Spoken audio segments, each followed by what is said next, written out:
Boa tarde. Boa tarde a todos. Eu vou continuar com o Catecismo da Igreja Católica. Eu parei na página 522 e vou continuar no número 1973. Os conselhos evangélicos manifestam a plenitude viva da caridade que jamais se mostra satisfeita, por não poder dar mais. Atestam seu dinamismo e solicitam nossa prontidão espiritual. A perfeição da nova lei consiste essencialmente nos preceitos do amor de Deus e ao próximo. Os conselhos indicam caminhos mais diretos, meios mais fáceis e devem ser praticados conforme a vocação de cada um. Deus não quer que cada pessoa observe todos os conselhos, mas apenas aqueles que são convenientes, conforme a diversidade das pessoas, dos tempos, das ocasiões e das forças, como exige a caridade. Pois ela, como rainha de todas as virtudes, de todos os mandamentos, de todos os conselhos, em suma de todas as leis e de todas as ações cristãs, assegura todo lugar, a ordem, o tempo e o valor. Segundo a Escritura, a lei é uma instrução paterna de Deus, que prescreve ao homem os caminhos que levam à felicidade prometida e condena os caminhos do mal. A lei é uma ordenação. A lei é uma condenação da razão para o bem comum, promulgada por aquele a quem cabe o governo da comunidade. Cristo é a finalidade da lei. Somente ele ensina e concede a justiça de Deus. A lei natural é uma participação na sabedoria e na bondade de Deus, pelo homem formado à imagem de seu Criador. A lei natural exprime a dignidade da pessoa humana e constitui a base dos seus direitos e deveres fundamentais. A lei natural é imutável, permanente através da história. As regras que a exprimem são substancialmente sempre válidas. Ela é uma base necessária para a edificação das regras morais e para a lei civil. A lei antiga é o primeiro estágio da lei revelada. Suas prescrições morais se acham resumidas nos 10 mandamentos. A lei de Moisés contém diversas verdades naturalmente acessíveis à razão. Deus as revelou porque os homens não as conseguiam ler em seu coração. A lei antiga é uma preparação para o Evangelho.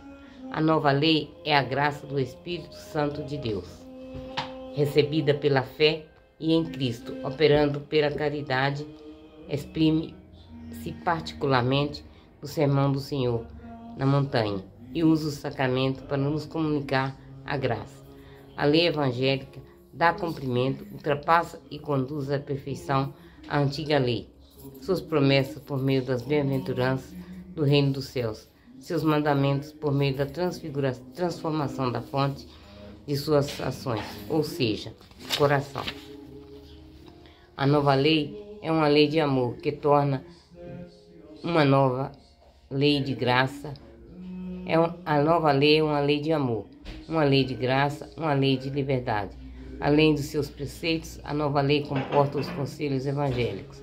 A santidade da Igreja é, de modo especial, favorecida pelos múltiplos conselhos que o Senhor propõe no Evangelho, para serem observadas por seus discípulos. Artigo 2. Graça e justificação. A justificação. A graça do Espírito Santo tem o poder de nos justificar, isto é, purificar-nos de nossos pecados e comunicar-nos a justiça pela fé em Deus, Jesus Cristo, e pelo batismo. Se já morremos com Cristo, cremos que também viveremos com Ele. Sabemos que Cristo ressuscitado dos mortos não morre mais. A morte não tem mais poder sobre ele, pois aquele que morreu, morreu para o pecado, uma vez por todos. E aquele que vive, vive para Deus. Assim, vós também considerai-vos mortos para o pecado e vivos para Deus, em Jesus Cristo. Pelo poder do Espírito Santo, participamos da paixão de Cristo, morrendo para o pecado e da ressurreição, nascendo para uma vida nova. Somos os membros do corpo, que é a Igreja, os sarmentos enxertados na videira, que é Ele mesmo. Pelo Espírito, temos parte em Deus, pela participação no Espírito, nós nos tornemos participantes da natureza divina. Por isso, aqueles em que o Espírito habita, são divinizados.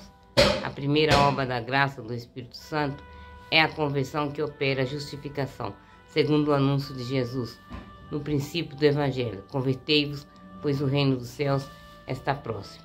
Mateus 4, versículo 17.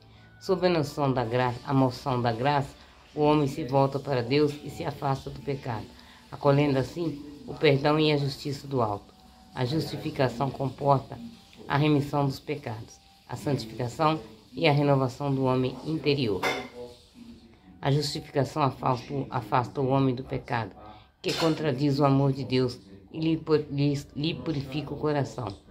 A justificação ocorre graças à iniciativa da misericórdia de Deus, que oferece o perdão. A justificação reconcilia o homem com Deus, o liberta da servidão do pecado e o cura. A justificação é ao mesmo tempo acolhimento da justiça de Deus pela fé em Jesus Cristo. A justiça designa aqui a retidão do amor divino. Com a justificação da fé, a esperança e a caridade se derramaram em nossos corações e nos é concedida a obediência à vontade divina.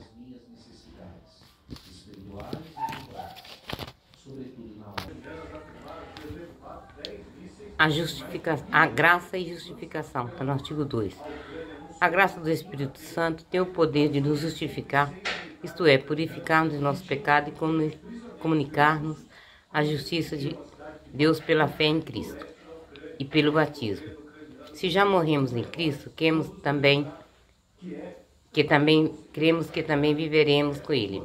Sabemos que Cristo, ressuscitado dos mortos, não morre mais. A morte não tem mais poder sobre ele, pois aquele que morreu para o pecado, uma vez por todos, e aquele que vive para Deus. Assim vós também considerai-vos mortos para o pecado e vivos para Deus, no Cristo Jesus. Pelo poder do Espírito Santo, participamos da paixão de Cristo, morrendo para o pecado e da ressurreição. Nascemos para uma vida nova. Somos os membros do seu corpo, que é a igreja, os sarmentos enxertados na videira, que é Ele mesmo. Pelo batismo, temos parte em Deus.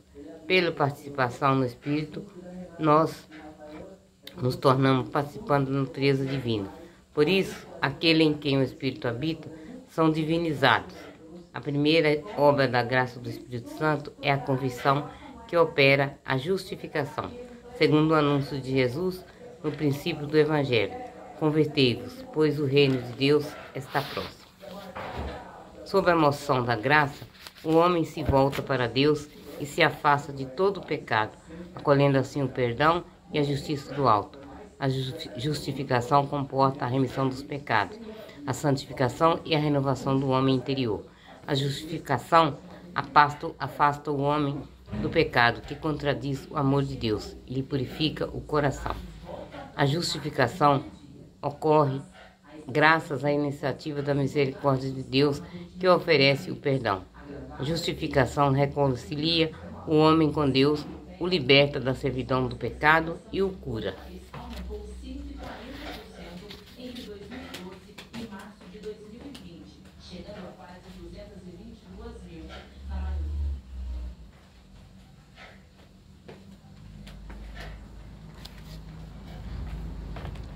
A justificação é ao mesmo tempo acolhimento da justiça de Deus pela fé em Jesus Cristo. A justiça designa aqui a retidão do amor divino.